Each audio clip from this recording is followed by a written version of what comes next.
बिस्मिल्लाहिर्रहमानिर्रहीम। नाज़रीन किराम, अस्सलामु अलैकुम वरहमतुल्लाहि वबरकातुहू। देखिए, आज की हमारी वीडियो का टॉपिक ये है कि निकाह पढ़ाने की फ़ीस लेना जायज़ है या नाजायज़ है, एक चीज़।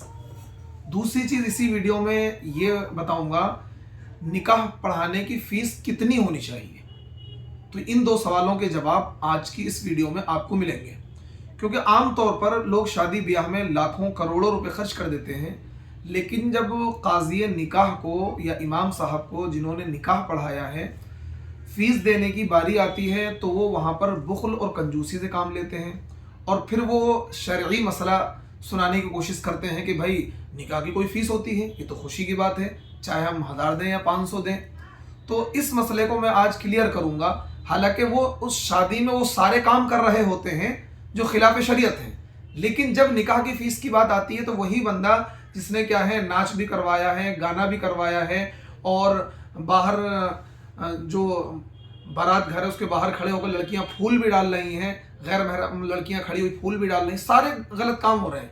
लेकिन जब फ़ीस देने की बारी आती है तो कहता है भाई शरीयत में कोई फ़ीस थोड़ी है निकाह पढ़ाने की, तो हदिया हम कितना भी दें। तो आज इस सवाल का जवाब दूंगा। देखिए, पहली बात तो ये है, निकाह पढ़ाने की फ़ीस तय करना ये जायज़ है। निकाह पढ़ाने की फ़ीस तय करना ये जायज़ है, ये हदिया नहीं है। जो लोग इसे हदिया कहते हैं, भाई ये तो हदिया है। हदिया होता है जो बिला मुआवजा दिया जाए, अपनी खुशी से। उस बंदे ने आपका कोई काम नहीं किया, आप खुश होकर उसे कुछ हदिया देना चाह रहे हैं। आप इमाम साहब को गए, आपने 100 रुपये मुसाफे में दे दिए, तो ये हदिया बिला मुआवजा, उन्होंने आपका कोई काम नहीं किया है। यहाँ पर जो काज़ी निकाह है वो आपके निकाह में आता है, घंटे 2 घंटे वहाँ बैठकर अपना वक्त देता है, निकाह का रजिस्टर फिल करता है, लड़की से इजाज़त मंगवाता है, फिर 2 गवाहों की मौजूदगी में, मजमे आम की मौजूदगी में वो क्या है, निकाह पढ़ाता है। रजिस्टर को फुल करके और उसको क्या है, एक कॉपी अपने पास रखता है रिकॉर्ड में, एक कॉपी लड़की वाले को, एक कॉपी लड़के वाले को। ये सारा जो प्रोसेस है, मतलब उसका जो वक्त खर्च हुआ है, उसके पेपर जा रहे हैं, साइन हो रहे हैं, तो ये जो उसने वक्त दिया है, इस वक्त की वो उजरत ले सकता है। और इस पर उलमाए अहनाफ, मुतअख्खिरीन अहनाफ का इस पर फतवा है कि निकाह की उजरत बाकायदा तय की जा सकती है और तय कर ली जा सकती है। फिलहाल मैं आपके सामने दारुल देवबंद का फतवा पढ़कर सुनाता हूँ। किसी साहब ने यही सवाल किया है जो सवाल मैंने कायम किया है, और दारुल उलूम देवबंद ने क्या जवाब दिया। देखिए, इसका फतवा नंबर है 16/27/54, ये जवाब नंबर है। देखिए, फतवा नंबर है 1083। निकाह खा जलसे निकाह में, निकाह खा का जलसे निकाह में जाना, घंटे 2 घंटे बैठना, रजिस्टर को पुर करना, लड़की से शरई इजाज़त मंगवाना, मुनासिब महर मुकर्रर करना या उसके बारे में शरई हुक्म बताना, फिर खुतबा मसनूना के बाद ईजाब व कबूल कराना, रजिस्टर पर दुल्हा दुल्हन के साइन कराना, वकील और गवाहान के दस्तखत कराना, फिर खुद दस्तखत करके रजिस्टर को मुकम्मल करना, एक कॉपी लड़की वालों को और एक कॉपी लड़के वालों को देना। ये सारे काम काज़ी निकाह करता है, तो इसलिए उसके लिए उजरत का लेना जायज़ है। बाकायदा तय करके वो उजरत को ले सकता है। ये मसला क्लियर हो गया, निकाह की उजरत ली जा सकती है। अच्छा, यहाँ पर एक वजाहत और कर दूँ जो आम तौर पर लोग गड़बड़ी करते हैं। निकाह, भाई मिसाल के तौर पर किसी महल्ले में निकाह है, अब वहाँ लड़की वाले अपनी तरफ से कोई काजी ले गए या लड़के वाले ने काजी बुला लिया, तो अब निकाह की फ़ीस ये ज़रूरी नहीं कि लड़के वाला ही देगा। काजी को जो बुलाकर लाया है, लड़की वाला लाया है या लड़के वाला लाया है, तो उसके ऊपर लाजिम है को फ़ीस दे। अगर लड़की वाला काजी को बुलाकर लाया है तो ये जिम्मेदारी लड़की वाले की है कि काजी को फ़ीस दे। अगर लड़के वाला काजी को बुलाकर लाया है तो ये जिम्मेदारी लड़के वाले की है कि काजी को फ़ीस दे। लेकिन हमारे हिंदुस्तान में रिवाज यही बना हुआ है कि काजी को बुलाकर कोई भी लाए, फ़ीस क्या है, लड़के वाला ही देता है। शरई मसला तो यही है कि जो काजी को बुलाकर लाए वो क्या है, काजी की फ़ीस देगा। एक बात और यहाँ वजाहत कर दूँ जो हमारे माशरे में गड़बड़ी करते हैं। भाई लोग क्या करते हैं, मिसाल के तौर पर हमारी मस्जिद है और हमारी मस्जिद के हल्के में कोई आए, निकाह पढ़ा कर जाए, हमें कोई एतराज़ नहीं। क्यों? भाई जिस बंदे के वहाँ निकाह है वो उसकी अपनी मर्जी है, वो जिससे निकाह पढ़वाए।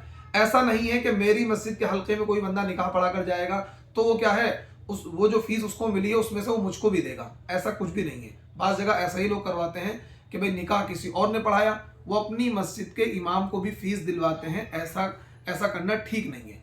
शरअन اس پیسے کا حقدار وہی بندہ ہے جس نے اس نکاح کو پڑھایا ہے۔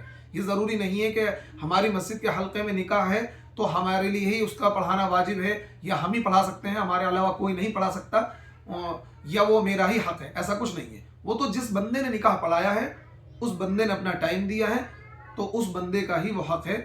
تو ایک مسئلہ یہ بھی کلیئر ہو گیا۔ اب یہاں پر سوال یہ پیدا ہوتا ہے کہ نکاح کی فیس کتنی ہونی چاہیے، کتنی فیس آدمی رکھ سکتا ہے؟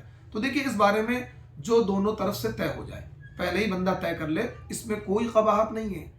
بعد میں نکاح کے بعد لڑائی ہو، آپ قاضی صاحب کہیں کہ ہمیں 5,000 چاہیے، نکاح والا جس نے نکاح پڑھوایا وہ کہہ رہا ہے میں تو 500 روپے دوں گا، اس لیے جانے سے پہلے ہی طے کر لیں کہ بھائی میں تو 2,000 4,000 5,000 یہ میری فیس ہے، میں لوں گا، تو اس میں کوئی قباحت نہیں ہے۔ لیکن نکاح کی فیس کتنی ہونی چاہیے کم سے کم، اس کے بارے میں فقہ و فتاوی میں یہ بات موجود ہے۔ فتاوی ہندیہ جس کو فتاوی عالمگیری بھی کہتے ہیں، دیکھیے اس کے اندر کیا لکھا ہوا ہے کہ نکاح پڑھانے کی اجرت کتنی ہونی چاہیے۔ میں فتویٰ پڑھ کر آپ کو سناتا ہوں، فتاوی عالمگیری کی عبارت دیکھیے، نکاح کی فیس کتنی ہونی چاہیے۔ اس سلسلے میں فتاوی عالمگیری میں کنواری لڑکی سے نکاح کی فیس 1 دینار، کنواری لڑکی سے اگر نکاح کوئی بندہ کر رہا ہے اور اپنا نکاح پڑھوا رہا ہے تو 1 دینار، ابھی دینار کی وضاحت کروں گا۔ اور اگر وہ بندہ کسی مطلقہ سے، طلاق شدہ عورت سے نکاح کر رہا ہے یا بیوہ سے نکاح کر رہا ہے تو اس کی فیس کیا ہے؟ آدھا دینار۔ دینار کتنا ہوتا ہے؟ دیکھیے 1 دینار ہوتا ہے تقریباً 4.5 گرام سونے کا۔ 1 دینار کتنے کا ہوتا ہے؟ 4.5 گرام سونے کا۔ تو اب اگر کوئی بندہ نکاح کر رہا ہے کنواری لڑکی سے تو اس کی فیس کم سے کم کتنی ہونی چاہیے؟ یہ فتاوی عالمگیری حضرت اورنگزیب رحمۃ اللہ علیہ کے زمانے میں لکھی گئی ہے، اور باقاعدہ طریقے سے اس پر 500 علماء کی ٹیم نے کام کیا ہے۔ تو 4.5 درہم یعنی 4.5 دینار یعنی 4.5 گرام سونا، 4.5 گرام سونا یہ قاضی کی فیس ہونی چاہیے کم سے کم، اور زیادہ کتنی بھی طے کر سکتا ہے کنواری لڑکی کا اگر نکاح پڑھا رہا ہے، اور اگر بیوہ یا مطلقہ کا نکاح پڑھا رہا ہے تو 2.25 گرام سونا، یعنی کہ 4.5 گرام سونا آج کی ڈیٹ کے اعتبار سے تقریباً 25,000 روپے کا ہو گیا، اور 2.25 گرام سونا تقریباً 10,000-12,000 روپے کا ہو گیا۔ لیکن 2-2.5 دیتے ہوئے بھی لوگوں پر بہت زیادہ زور پڑتا ہے، بہت زیادہ زور پڑتا ہے۔ دیکھیے کیا لکھا ہوا ہے کہ 4.5 گرام سونا، یہ کیا ہے؟ کنواری لڑکی کے نکاح 4.5 گرام سونا جو ہے کنواری لڑکی کی فیس میں ہونا چاہیے اگر کوئی بندہ نکاح پڑھا رہا ہے۔ تو دیکھیے یہ گڑبڑیاں ہمارے معاشرے کے اندر ہیں، ہم دنیا میں خرچ کریں گے لیکن جب قاضی نکاح پڑھائے گا تو اس کو ہم 500-1,000 روپے دیتے ہوئے ہمیں بہت زیادہ پریشانی ہوتی ہے، اور ہم یہ سمجھتے ہیں کہ ہم نے 2,000 روپے دے کر بہت بڑا احسان کر دیا اور فری فنڈ میں یہ قاضی صاحب یا مولوی صاحب لے کر جا رہے ہیں۔ ایسا نہیں ہونا چاہیے، بلکہ زندگی میں ایک موقع آتا ہے، ہمیں نکاح کی فیس خوشی بخوشی زیادہ سے زیادہ دینی چاہیے، جس طریقے سے اور چیزوں میں ہم بڑھ چڑھ کر حصہ لیتے ہیں کہ بھئی ٹینٹ ایسا ہونا چاہیے، کھانا ایسا ہونا چاہیے، گاڑی یہ والی ہونی چاہیے، کھانے میں اتنی ڈشز ہونی چاہیے اور یہ چیزیں ہونی چاہیے، تو اسی طریقے سے ہمیں قاضی نکاح کو خوش کر کر بھیجنا چاہیے اور خوب اچھی موٹی فیس ہمیں دینی چاہیے۔ السلام علیکم ورحمۃ اللہ وبرکاتہ۔